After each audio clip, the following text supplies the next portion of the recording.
So just before we go into the series of lectures that have to do with female and male sterilization, basically the surgical sterilization, I'll be having an introduction or overview to the concept of female sterilization.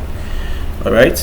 So for female sterilization, you just have to do it. You are trying to prevent pregnancy, either in a woman that doesn't want to give birth again, a woman that doesn't want to give birth at all, or maybe the woman that has been giving birth but she wants to actually stop giving birth. So sterilization could be a type that could be reversible later, or a type that could be irreversible. Okay, so with that being said, let's just have an introduction to it.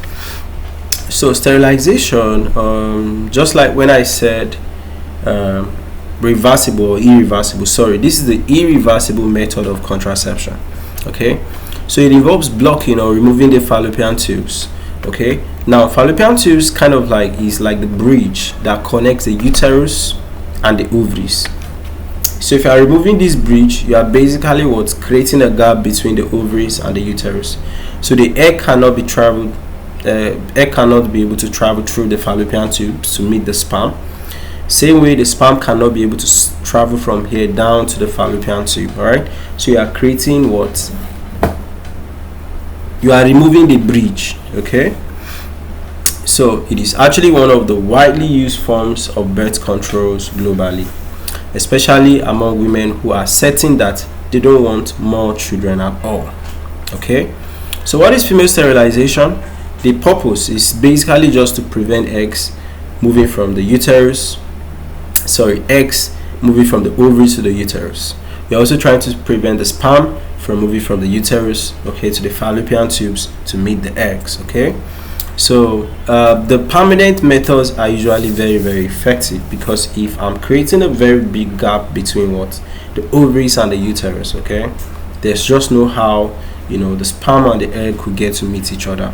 Okay, so permanence intended to be lifelong. Reversal is difficult, it's expensive, and often even if you want to reverse it, is usually unsuccessful. So you have to be very careful, and you have to actually know that this is actually what you want if you are going in for female sterilization. So types of female sterilization, just like I told you guys, is an introductory class, so we're not spending time on any one of them.